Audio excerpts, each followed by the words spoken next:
ይሄ ሳምንት የምእመናን ሳምንት በመባልም አባቶቻችን መተርጉማነ መጻሕፍት ይነግሩናል። ፍጠረን ሳንለው የፈጠረን ወደዚህ ምድር አምጣን ሳንለው ያመጣን ስለ መንግስቱ፣ ስለ መንግስተ ሰማያት፣ ስለ ወንጌል ተስፋ፣ ስለ መንግስተ ሰማያት ሕይወት ጌታችን መድኃኒታችን ኢየሱስ ክርስቶስ ያስተምር ነበር። ኃይልህ ሲገለጽ በሰማይ ወወልድ ወመንፈስ ቅዱስ አሃዱ አምላክ አሜን። የእግዚአብሔር ሰላም በያላችሁበት ይድረሳችሁ። እንደ እግዚአብሔር እንደ አምላካችን ቅዱስና መልካም ፈቃድ ታላቁን አብይ ጾም ጾመ ኢየሱስን፣ ጾመ ውዳዴን፣ ጾመ አርባን እየጾምን እያከበርን እንገኛለንና እንኳን ለ2018 ዓመተ ምህረት አብይ ጾም በሰላም አደረሰን እያልኩ እንደ እግዚአብሔር እንደ አምላካችን ቅዱስና መልካም ፈቃድ የአብይ ጾም ስድስተኛው ሳምንት ላይ እንገኛለን። ይህም ሳምንት ገብርኄር በመባል ይጠራል። እነዚህን የአብይ ጾም ሳምንታት ኢትዮጵያዊው ሊቅ ቅዱስ ያሬድ እንደሰየማቸው ስለ እነዚህም ሳምንታት በቅዱስ ያሬድ የምስጋና አገልግሎት ውስጥ በስፋት እንደተገለጸ ቅድስት ቤተ ክርስቲያናችን ታስተምረናለች። በአጠቃላይ ኢትዮጵያዊው ሊቅ ቅዱስ ያሬድ የብሉያትንም የአዲሳትንም መጻሕፍትን በመረዳት ቃለ እግዚአብሔርን ያስተማረ ድንቅ አባት ነው። አጠቃላይ የአብይ ጾም ስምንቱም ሳምንታት ስያሜያቸው ነገረ ክርስቶስን የሚያስተምሩ ናቸው። ነገረ ድኅነትን የሚያስተምሩ ናቸው። ነገረ ሥጋዌን የሚያስተምሩ ናቸው። የአምላክን የሰው ልጆችን መውደድና ለሰው ልጆች የተደረገውን ፍቅርና በጎነት የሚያስተምሩ ናቸው። ከዚህ በመነሳት አሁን ያለንበት ስድስተኛው ሳምንትን እንደ እግዚአብሔር ፈቃድ ባጭሩ እንማማራለን። የትምህርታችን ርዕስ የሚሆነው በማቴዎስ ወንጌል ምዕራፍ 25 ቁጥር 21 ላይና ቁጥር 23 ላይ የምናገኘው የመጽሐፍ ቅዱስ ቃል ነው። አንተ በጎ ታማኝ ባሪያ ወደ ጌታ ደስታ ግባ የሚል ነው። እግዚአብሔር አምላካችን ሁላችንንም በጎ ያደርገን። እግዚአብሔር አምላካችን ሁላችንንም ታማኝ ያደርገን። እግዚአብሔር አምላካችን ሁላችንንም ለምንናፍቃት የጌታ ተድላ ደስታ ወደ ተባለችው ገነት መንግሥተ ሰማያት እንድንበቃ እግዚአብሔር ይፍቀድልን። ጉዟችን ይሄ ነው። ዓላማችን ይሄ ነው። ጥሪያችን ይሄ ነው። መሰብሰባችን ይሄ ነው። የቅድስት ቤተ ክርስቲያን ዋነኛ ዓላማዋ በአምልኮ ስርዓት ውስጥ ሁላችን እንድንሳተፍ የምታዘን የኪዳኑ ጸሎት፣ የቅዳሴው ጸሎት፣ የሌሊቱ ሰዓታት፣ ማህሌቱ፣ የወንጌል አገልግሎቱ፣ በገጠር በከተማ አብያተ ክርስቲያናትን መጎብኘቱ፣ እንደ ወንጌል ሕግና ትእዛዝ እንደየአቅማችን እንደ ጉልበታችን መሮጣችን ሌላ የምናገኘውና የምንጠባበቀው ዋጋ የለንም። ትልቁ ዋጋችን ወደ ጌታ ተድላ ደስታ ወደ ገነት መንግሥተ ሰማያት መግባት እንድንችል ነውና እግዚአብሔር አምላካችን በቸርነቱ ሁላችንንም ይርዳን። ታዲያ የማቴዎስ ወንጌል ምዕራፍ 25 ቁጥር 14 እስከ 30 ያለው ክፍል የዚህን የአብይ ጾም ስድስተኛ ሳምንት ገብርኄር ታማኝ አገልጋይ፣ ታማኝ ባሪያ፣ በጎ አገልጋይ፣ በጎ ባሪያ ማን ነው ብሎ ኢትዮጵያዊ ሊቅ ቅዱስ ያሬድም እንደዘመረው የሌሊቱ ዝማሬ ይህንን ወንጌል ነው የሚያሳየው። ቅዱስ ያሬድ ከዚህ ወሰደና ማን ነው አሁን በጎ ታማኝ ባሪያ፣ ለእግዚአብሔር ለአምላኩ ታማኝ ማን ነው አለ። እንግዲህ ጥያቄው ለሁላችንም ነው። ብዙዎቻችን እንደየአቅማችን የእግዚአብሔር ጸጋ ተሰጥቶናል። የእግዚአብሔር ገንዘብ ተሰጥቶናል። የእግዚአብሔር መክሊት ተሰጥቶናል። በዚያ የተጠቀምን ስቶቻችን ነን። ከቤተ መንግሥት እስከ ቤተ ክህነት፣ ከካህንነት እስከ ምእመንነት የየአቅማችን ገንዘብ አለን፣ መክሊት አለን፣ ስጦታ አለን። አዎ ምናልባት ለአንዳንዶቻችን 5 ሊሆን ይችላል፣ ለአንዳንዶቻችን 2 ሊሆን ይችላል፣ ለአንዳንዶቻችን 1 ሊሆን ይችላል። ነገር ግን ያንን ለማትረፍ ራሳችንን ያዘጋጀን ስንቶች ነን? አዎ ሊቁ ቅዱስ ያሬድ ማን ነው በጎ አገልጋይ ይላል። ማን ነው በጎ ማርያ? ጌታ አምላኩ ሲመጣ ሲጠይቀው መልካም የሚመልስ ማን ነው ይላል። ይህንን እንድንረዳ ነው ጌታችን መድኃኒታችን ኢየሱስ ክርስቶስ በዘመነ ስጋዌው ፍጹም ሰው ፍጹም አምላክ ሆኖ በተመላለሰበት ወራት ዓላማው የመምጣቱ ዓላማው የመገለጡ ዓላማው የመታየቱ ወደ እርሱ ሊሰበስበን ነውና ወደ ራሱ ሊያቀርበን ነውና ከራሱ ጋር ሊያስታርቀን ነውና ርስቱን መንግስቱን ሊያወርሰን ነውና በምሳሌ ስለ እግዚአብሔር መንግስት ስለ መንግስቱ ስለ መንግስተ ሰማያት ስለ ወንጌል ተስፋ ስለ መንግስተ ሰማያት ሕይወት ጌታችን መድኃኒታችን ኢየሱስ ክርስቶስ ያስተምር ነበረ። የማቴዎስ ወንጌል ምዕራፍ 5 ቁጥር 1 ጀምረን ስንመለከት ባሳለፍነው ሳምንት ያከበርነውን በዓለ ደብረ ዘይትን ከምጽአቱ ጋራ ከነገረ ክርስቶስ ጋራ የሚታሰብበት ነው። ወደ ቁጥር 14 ስንወርድ ግን ይኸው ጌታችን መድኃኒታችን ኢየሱስ ክርስቶስ በምሳሌ ያስተማረ አንድ ወደ ሩቅ አገር የሚሄድ ነጋዴ ባሪያዎቹን ጠራና በፈቃዱ ወዶ ፈቅዶ ደስ ብሎት ባሪያዎቹን ጠራ። 3 አገልጋዮቹን ጠራና ለአንዱ 5 ለአንዱም 2 ለአንዱም 1 ገንዘብ ሰጣቸውና እንግዲህ እስከምመለስ ድረስ በዚህ ነግዱበት፣ ውጡ፣ ውረዱ፣ አትርፉ፣ ስለዚህ ዋጋ ታገኛላችሁ ብሎ ይህንን አዘዛቸው ብሎ ጌታችን መድኃኒታችን ኢየሱስ ክርስቶስ በምሳሌ ያስተምራል። እንግዲህ የሩቅ አገር ነጋዴ የተባለው ራሱ መድኃኔ ዓለም ኢየሱስ ክርስቶስ ነው። ክብር ምስጋና ለእርሱ ይግባው። አሁን ፈጥኖ አይመጣምና እስኪመጣ ድረስ ግን በሰጠን ጸጋ ዋጋ በማንከፍልለት የእግዚአብሔር ስጦታ ግን እንድናተርፍበት ይፈልጋልና እርሱ የሩቅ አገር ነጋዴ ተባለ። እንደገና ደግሞ የሩቅ አገር ሰው ተባለች። ተስፋ የምናደርጋት ጽርሐ ጽዮን፣ ተስፋ የምናደርጋት ገነት፣ ተስፋ የምናደርጋት መንግሥተ ሰማያት ሩቅ አገር። ለዚያች ለሩቅ አገር የሚያበቃውን ስጦታችንን እጅ መንሻችንን እንድናተርፍበት እንዲሆን ይህንን አደረገና አገልጋዮቹን ጠርቶ ለአንዱ 5 ጸጋ፣ ለአንዱ 2 ጸጋ፣ ለአንዱ 1 ሰጠው ይላል። ኋላም ከሄደበት ሲመለስ አገልጋዮቹን ጠራቸው ይላል። ጠራቸው። እንግዲህ የሰጠኋችሁን ገንዘብ ምን አደረጋችሁ አላቸው። ባለ 5 ወስዶ የነበረው ይኸው ጌታዬ 5 አትርፌአለሁ አለ። ባለ 2 ወስዶ የነበረውም ይኸው 2 አትርፌበታለሁ ወጥቼ ወርጄ አለ። እነዚህን ባለ 5ቱንም እነዚህ ባለ 2ቱንም እንግዲህ የተሰጠህን በጎ አድርገህበታልና አንተ ታማኝ በጎ ባሪያ ወደ ጌታ ተድላ ደስታ ግባ አለው። ባለ 5ቱንም ባለ 2ቱንም እንዲሁ በተሰጠ 2 ነው አነሰኝ ሳትል በአቅም በጸጋ አገልግለሃልና አንተም በጎ ታማኝ ባሪያ ወደ ጌታ ደስታ ተድላ ግባ አለው። ባለ 1ዱን ሲጠይቀው ግን አይ የሰጠኝ ገንዘቤ እንዳይጠፋ አለ።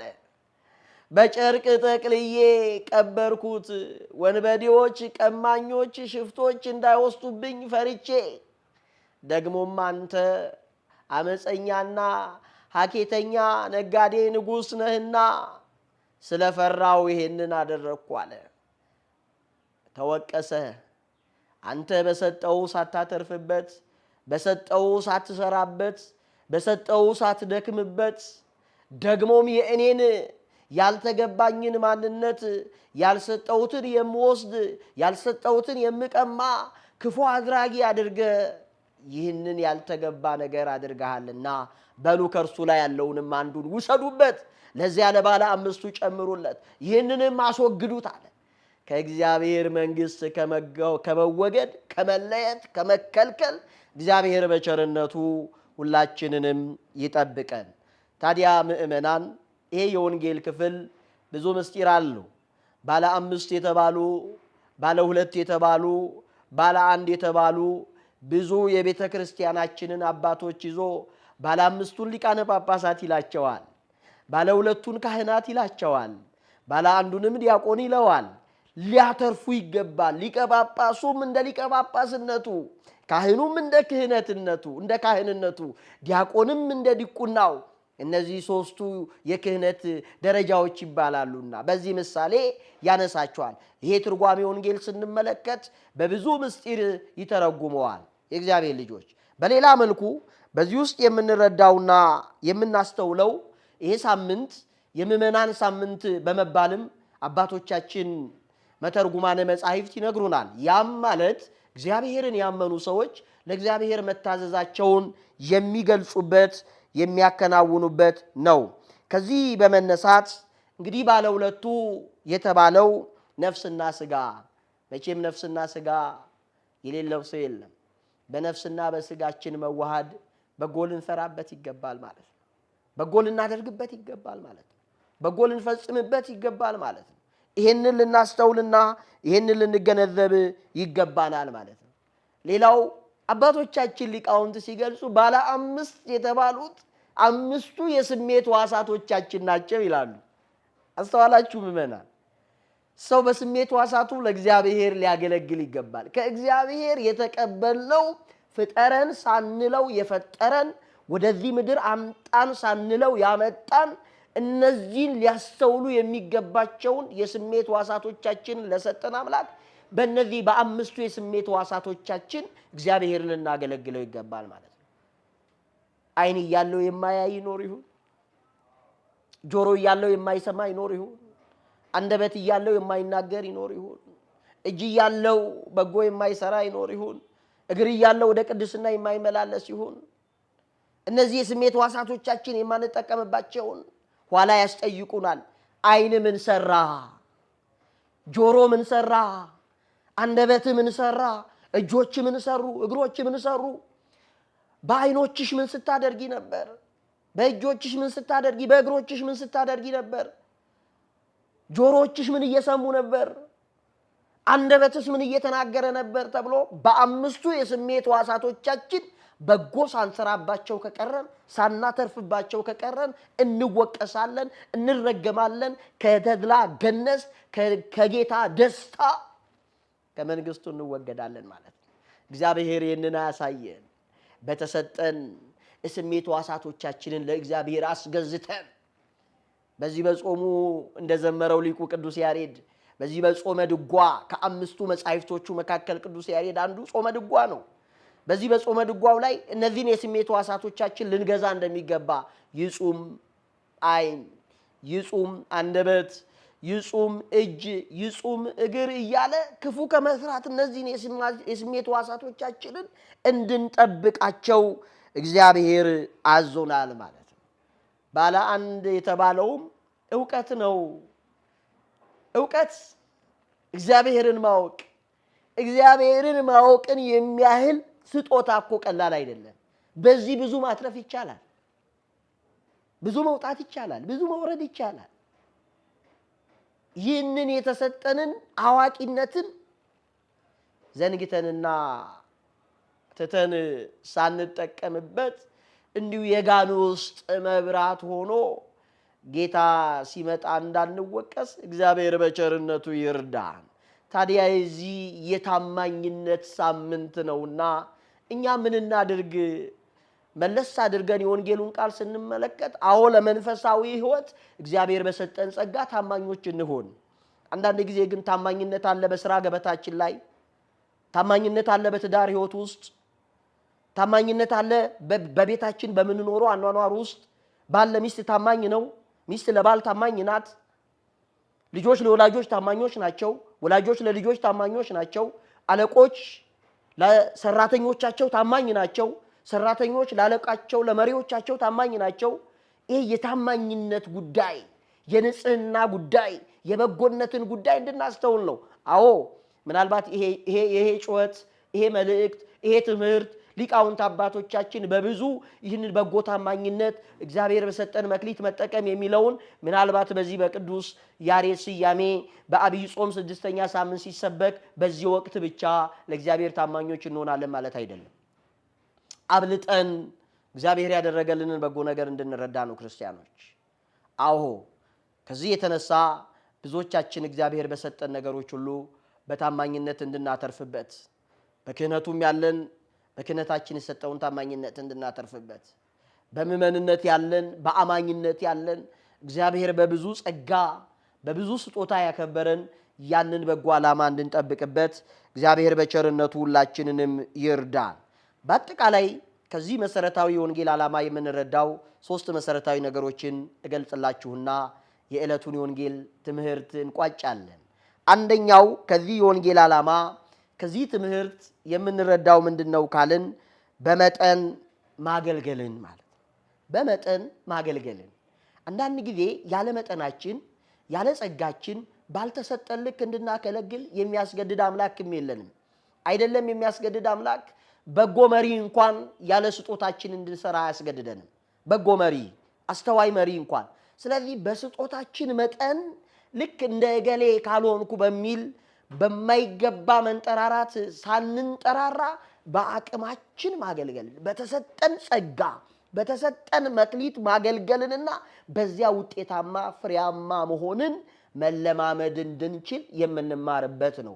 ይህን በማወቅ በጎ እንድንፈጽም እግዚአብሔር በቸርነቱ ሁላችንንም ይርዳን። በሌላ መልኩ ደግሞ ይህንን የምንፈጽምበት የምንረዳበት የምንወቀሰው እንደ አቅማችን ያለማገልገላችን እንደሆነ ማስተዋል ያስፈልጋል። ወቀሳ አለ። ወቀሳ የሚመጣው በአቅማችን የተሰጠንን ሳንወጣ ስንቀር እንጂ ያላቅማችን እንዳንሰራ፣ ያላቅማችን እንድንሰራ፣ ያላቅማችን እንድንፈጽም፣ ያላቅማችን እንድናከናውን አይደለም። በፍጹም ይህንን ልንረዳ ይገባል። ይህንን ልናስተውል ይገባል። ይህን ልንገነዘብ ይገባል። በአቅማችን ልክ ከተሰጠን በኋላ ግን ካልሰራን እንወቀሳለን፣ እንተቻለን።